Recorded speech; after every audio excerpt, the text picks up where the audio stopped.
Hi, good morning class. Our next experiment is solubility of organic compounds. Okay, so solubility is one of the important parameters. Okay, for the three techniques, no, that we use in the lab experiment. What are these? You have crystallization, extraction is another one. And the third one is you have chromatography. So we have done chromatography already, and you notice that the movement is also based on solubility. Now we are doing the substrate extraction, that is also based on the solubility of the solute, the capsaicin to the solvent. Okay, and we have done recrystallization, which is also based on the solubility. So this parameter class is very important, and in this experiment, you're going to learn that the degree of solubility of a particular solute is very dependent on not only on the structure of the compound, but also on the polarity, the functional group. Okay? So, the most common solvents that we use is water, but that is not enough to dissolve all organic solutes. So, there are variations, okay, like we use acidic solution. We also use basic solution. So acid, okay, can be strong like hydrochloric acid, but it can also be weak like sodium bicarbonate, no? And base can be strong like sodium hydroxide. Okay. So take note that acid interacts with a base. So if you have or vice versa. So if you have a basic solute, expect that to be very soluble in acidic solvent or vice versa. Okay? And you can also predict the degree of solubility, no, of acidic substance. For example, if your organic solute is weakly acidic, so you don't expect that to be very soluble in weakly basic solvent, but it can be soluble in strongly basic solvent. So for example, acetic acid and phenol, as we discussed in the lecture, are acidic. But we know that acetic acid is a stronger acid than phenol. So if you're going to use sodium hydroxide, which is a strong base class, it will dissolve these two solutes. But if you are going to use a weaker base or like sodium bicarbonate, it will only dissolve the acetic acid but not the phenol, you see? So you can differentiate. And since the solutes have different degree of solubility, then how we are going to assess this qualitatively? So we just use a very small amount because we know that solutes can reach saturation point, no? But once it goes beyond the saturation point, once the solution becomes saturated, any extra amount of solute that you're going to add will not be dissolved, so you thought that it's insoluble. Okay? So that's why we use a very small amount of the liquid or the solid sample so that we can predict whether the solute is highly soluble, insoluble, okay, or slightly soluble. So you're going to record your observation as insoluble. So for liquid solute, there will be immiscible layer like oil and water. So definitely oil is insoluble in water. But if the solution turns cloudy, so that means slightly soluble. Okay? But if you don't see any layer, it's clear, then the solute is very soluble. So you're going to record that as VS. Slightly would be SS. And insoluble would be I. Okay? So we do the same thing with solid sample. For solid, we just use a pinch, a small amount. Okay? So let's start with the first class of organic solutes, the alcohols. We have discussed the different types of alcohols, right? Primary, secondary, tertiary. And you can now observe the different degree of solubility. And you should be able to explain this because we have discussed that in the lecture. The structure can affect the solubility. So we have two solvents here to test for the alcohol. one is the water solvent, the second is hexane. So the first one is polar solvent, the second one is non-polar solvent. And just bear in your mind plus the rule of thumb, light dissolves light. So non-polar is very soluble in non-polar, polar solid very soluble in polar solvent. In between that would be slightly soluble. Right? So we're going to use 1 ml of the sample, and then we're going to 1 ml of the solvent, and we just use 3 drops of the solute. So our first solvent is water. We have our water solvent, and the first solute is methanol. Okay, so I'm going to add 20 drops. Okay. So we have the water solvent. I'm now ready to place the first sample, methanol. Okay, so this is methanol. So I'm going to place 3 drops. Okay, you would notice that it's clear and there is no layer. So which means that methanol is completely soluble in water. Take note that methanol has only 1 carbon. CH3, the non-polar part. The OH is the polar part. Okay? So now let's go to ethyl alcohol, which has 2 carbon. It's clear. See? So which means that it's also completely soluble. So you will be, the next step, you'll be the one to judge. I will not be saying anything anymore. So observe, as what I've said, if it's clear, very soluble. Cloudy, slightly soluble, SS. Layer, insoluble. So our third sample is propanol. Okay. So I'm going to place 20 drops water, propanol. Okay. So propanol has 3 carbon, 3 non-polar parts. Now I'm going to add 3 drops. 1, 2, 3. And I'm going to shake. Observe what happened.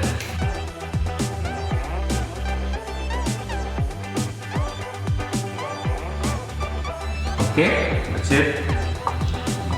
Now let's go to the 4 carbon. This is 1 butanol. Okay, so I'm going to add 3 drops and observe. Okay, observe when I shake this. You see? There's a difference between the other 3 alcohol previously. Focus your eyes, okay? That's it. Now we have the branch alcohol, tertiary butyl alcohol. So this is third. Observe properly and compare that with 1 butanol, which is also 4 carbon.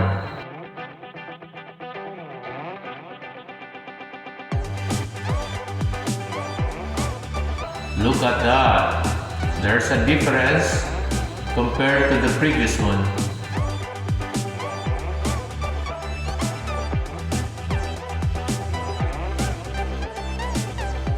See that? Okay, very good. So that's it for water. Now let's go to hexane, or non-polar solvent. So we're going to repeat this. So let's start with hexane and methanol. So let's start with methanol. I'm going to drop 3 drops of methanol. 1, 2, 3.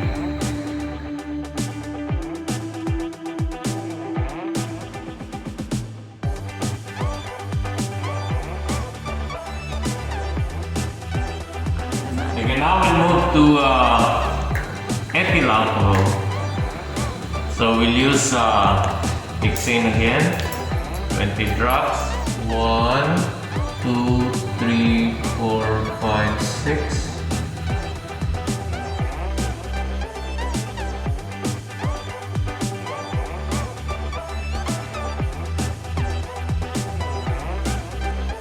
You see the difference on methyl alcohol? Alright, let's move to propanol. So we have now propanol.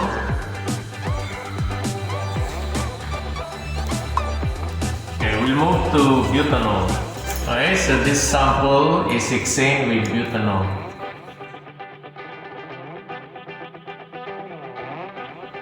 You would notice the difference class between water and hexane, no? Take note that alcohol is polar, water is polar, hexane is non-polar. So what do you expect about the solubility? Of course, it will decrease. Okay, so this is tertiary butyl alcohol. So you could just, you see, it turns cloudy,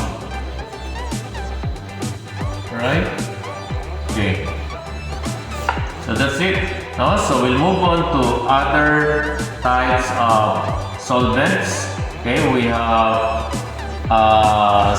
acetic acid, we have water, we have sodium hydroxide solvent solution, we have sodium bicarbonate solvent solution, we have hydrochloric acid solvent solution, and sulfuric acid solvent solution. And let's see how the solutes behave in this modified type of solvent systems. Okay, so let's start with water. So no modification of the water, it's neutral.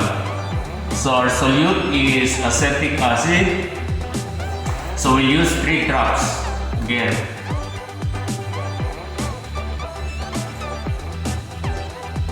Observe. Okay, so we have sodium hydroxide solvent system. We make our water basic by adding sodium hydroxide. Now we're going to add our solute, which is acetic acid again. So 3 drops. We add 3 drops. 1, 2, 3.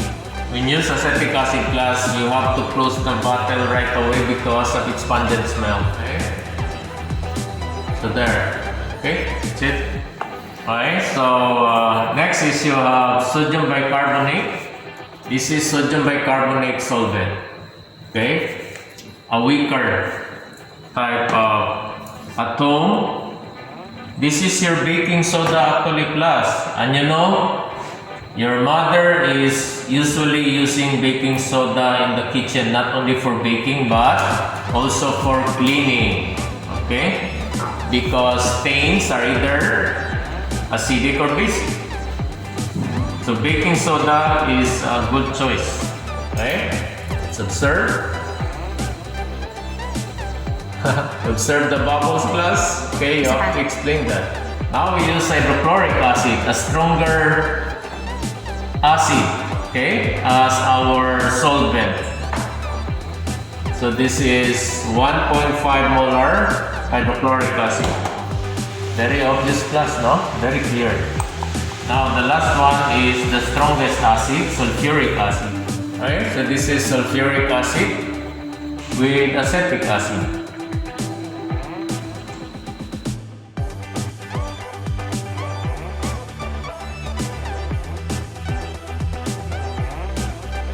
Okay, so we'll move on to the next solute class, benzoic acid.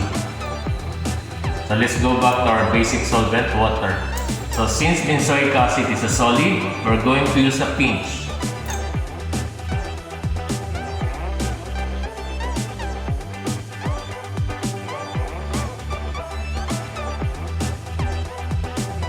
Okay.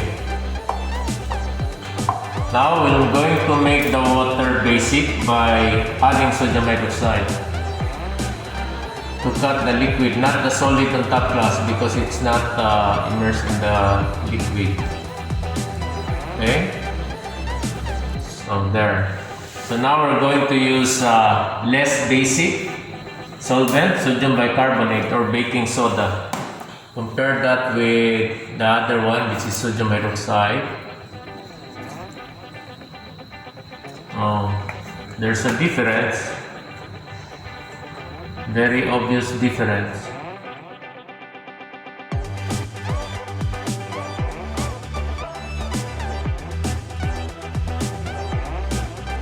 Okay.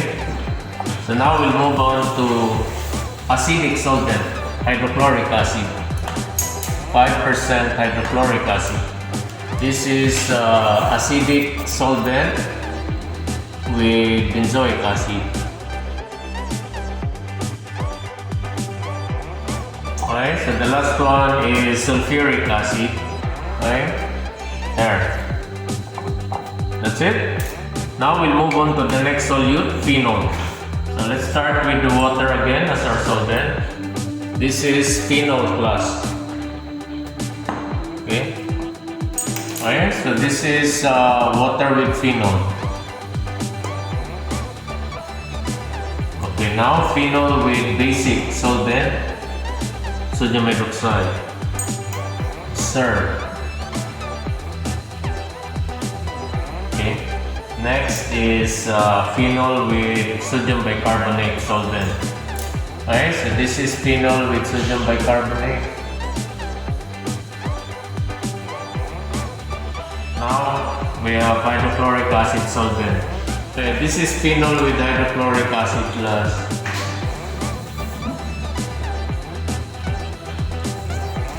Phenol with sulfuric acid.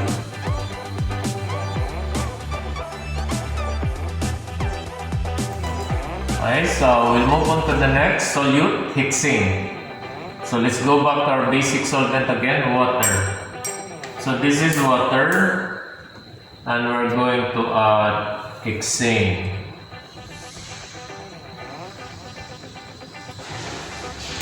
Stir.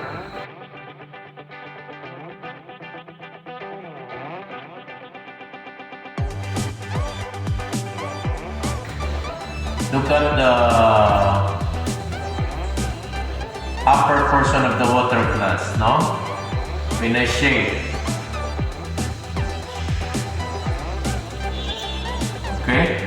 Yeah, I'll add more to make it clearer. There, you see the layer?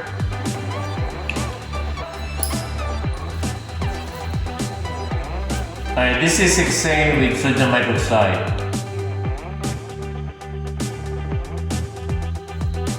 This is hexane with sodium bicarbonate.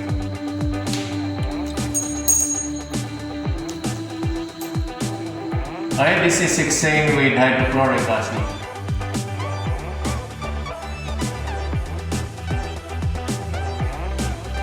Finally, hexane with sulfuric acid. Okay, next solute is ethyl acetate plus, representative of ester. So let's go back to water again.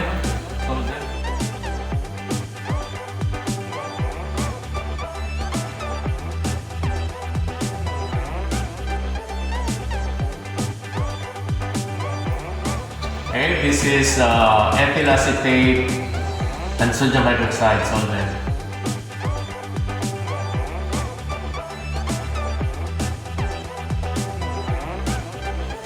Ethyl acetate and sodium bicarbonate. So got the layer. Okay, this is hydrochloric acid solvent. See the layer. And finally, sulfuric acid solvent. Okay, this is sulfuric acid.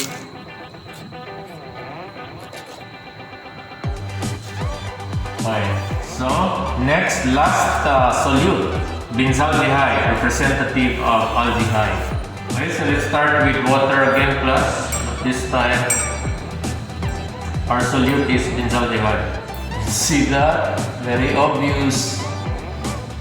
Okay, now what will happen if your solution is basic? Let's see if you will observe the same thing as your water. Okay, this is basic solvent. Now we'll move on to slightly basic baking soda. Alright, this is baking soda. Now let's go to acidic solvent, hydrochloric acid.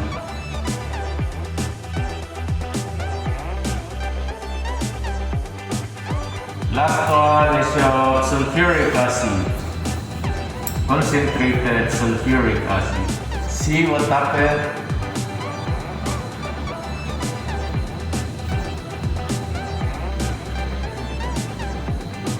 Okay, that's it. Okay, that's it. Plus for solubility of organic compounds.